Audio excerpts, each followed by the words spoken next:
Ms. Rogers, is there anything that you wish to say or present today to the court before I impose your sentence? Good afternoon. I just wanted to thank you for allowing me the chance to speak today. I want to express that I take full responsibility for my actions. I understand that what I did was wrong, and I deeply regret the choices that led me here. I'm not here to excuse or minimize my actions, but to express my sincere remorse and to take accountability for the harm that was caused by my choices. I specifically want to apologize to the community members who were affected by my actions, as well as the involved law enforcement and other individuals who helped restore order the day of the incident and the days after. I know what I participated in was wrong, and if I were on the other side of it that night, I'd be very frustrated. This experience has been eye-opening and humbling. I've had time to reflect not only on what happened that night, but on the direction of my life, the people I've disappointed, and the person I want to become. I've taken many steps toward bettering myself, including individual and group therapy, support groups, personal reflection, and surrounding myself with better influences. I'm committed to continuing that growth regardless of the outcome today. I understand the court has a responsibility to ensure justice, and I respect that entirely. I only ask that you consider my willingness to change, my support system, and the progress I've already begun to make when deciding my sentence.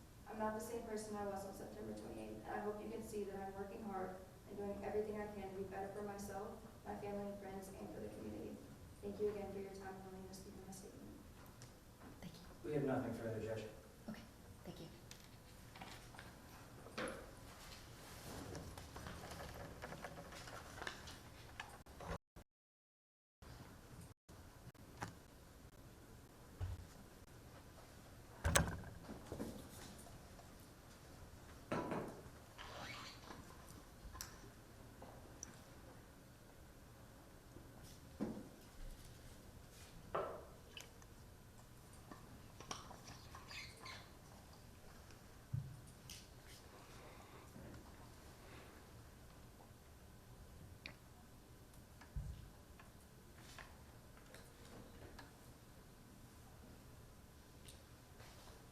Is there anything else the parties wish to say or present before the court imposes the sentence?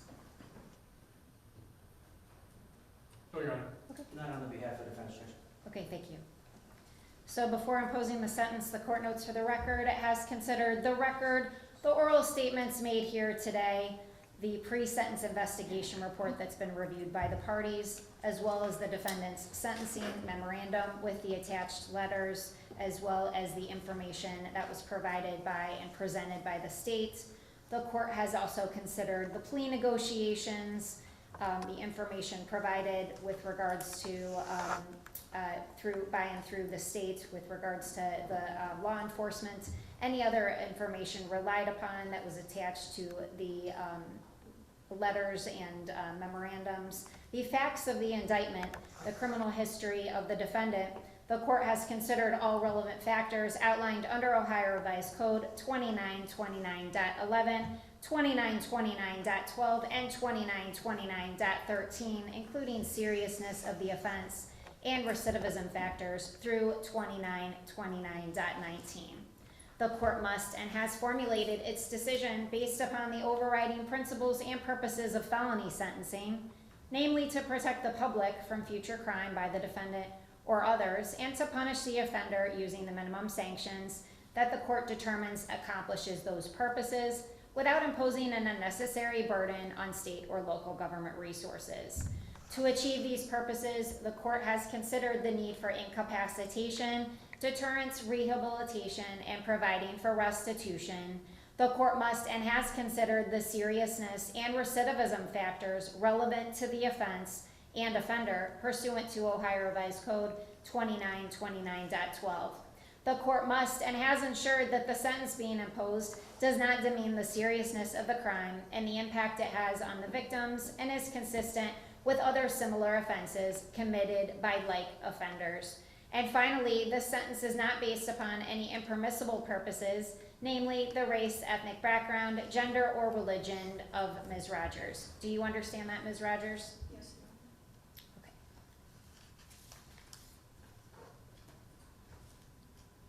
All right, so what the court's inclined to do is, for starting with count 2, disrupting public services, the court is going to sentence you to the maximum amount of time, which is 18 months in prison.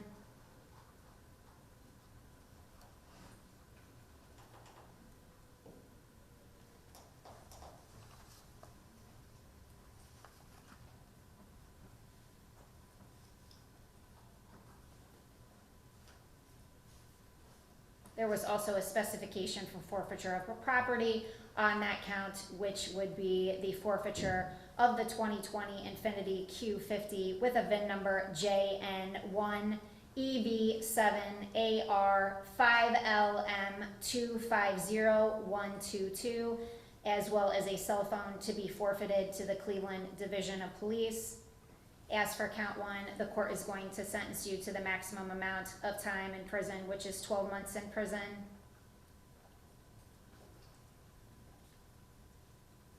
Those sentences will run concurrent. Count 1 also carried the specification for forfeiture of property with regards to the 2020 Infiniti Q50 and the cell phone. So those will be forfeited to the Cleveland Division of Police. Counsel, you also previously stated there was a 2-day jail credit. Does that sound accurate to the attorneys? Yes, Your Honor. Yes, Judge. So we'll give you credit for 2 days in jail as approved by law.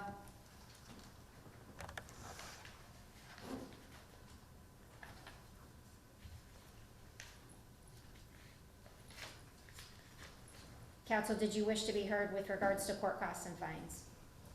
I would simply ask the court to consider waiving them, Your Honor, at this time. Yes. Are you asking for a finding of indigency? Yes, Your Honor. Okay. The court will make a finding of indigency.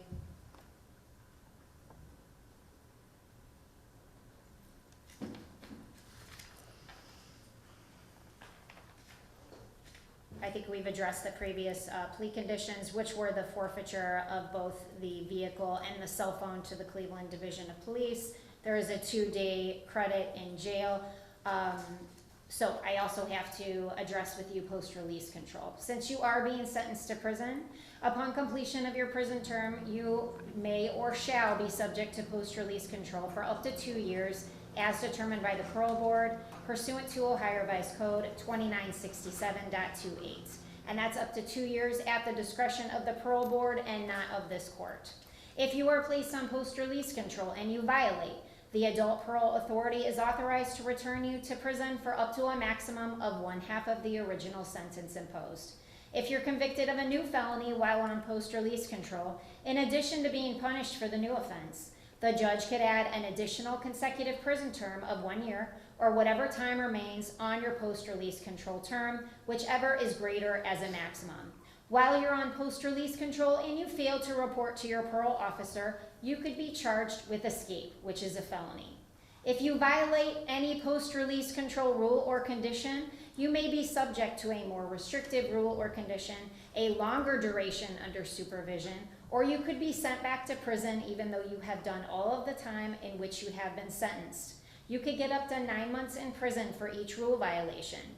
The total, however, for all rule violations cannot be more than 1/2 of the prison sentence you receive unless the rule violation is for the commission of a new felony, in which case you could receive a prison term of the greater of 1 year or the time remaining on post-release control, in addition to any time you receive for the new felony. The post-release control prison term must be served consecutively to any prison term you receive for the new felony. Counsels, is there anything else we need to address before we adjourn today? Go, Your Honor. For the record, we would just note our objection to the court's recommendation on steps. Thank you. Thank you. All right, if there's nothing further, then we will adjourn. Thank you.